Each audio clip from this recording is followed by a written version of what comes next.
দূরপাল্লার অনেক ট্রেনেই এখন খাবার দেওয়া হয়। এছাড়া কম বেশি সব ট্রেনেই প্যান্ট্রি কার থাকে। আমিষ যে খাবার পরিবেশন করা হয় তা কি হালাল সার্টিফাইড? সম্প্রতি এই প্রশ্নই উঠেছিল। রেলওয়ে বোর্ডের কাছে এর ব্যাখ্যাও চাওয়া হয়। এবার তার জবাব দিল রেল বোর্ড। অভিযোগ উঠেছিল ভারতীয় রেলওয়ে তাদের ননভেজ মিলে শুধুমাত্র হালাল প্রসেসড মাংসই পরিবেশন করে। এটা মানবাধিকার লঙ্ঘন এবং অনৈতিকভাবে বৈষম্য করা হচ্ছে বলে অভিযোগ ওঠে। এই নিয়ে তথ্যের অধিকার আইনে জবাব চাওয়া হয়। এই অভিযোগের জবাবে রেলওয়ে বোর্ডের তরফে জাতীয় মানবাধিকার কমিশনকে জানানো হয়েছে যে ট্রেনে হালাল সার্টিফাইড খাবার পরিবেশন করার কোনো বিধান বা নিয়ম নেই।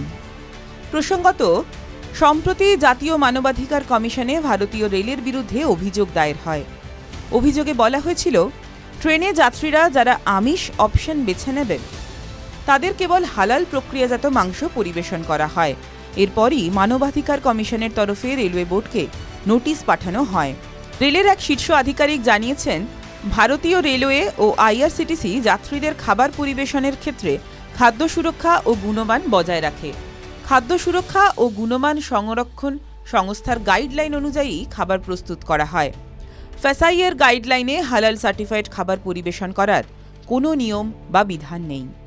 TV9 Bangla digital.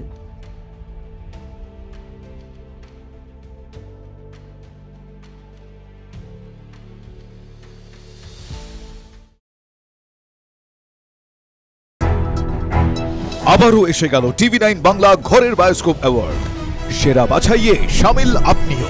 বাংলা সিরিয়ালে প্রধান চরিত্রে আপনার পছন্দের সেরা মহিলা অভিনেতাকে হিয়া মুখোপাধ্যায়, গীতা LLB, ঈশানী চট্টোপাধ্যায়, পরিণীতা, উষসী রায়, গৃহপ্রবেশ, খেয়ালি মণ্ডল, পুতুল TTP। tv9bangla.com/ঘরের বায়োস্কোপ সাইটে গিয়ে ভোট দিন প্রধান চরিত্রে আপনার পছন্দের সেরা মহিলা অভিনেতাকে। TV9 বাংলা ঘরের বায়োস্কোপ অ্যাওয়ার্ডস আসছে TV9 বাংলায়।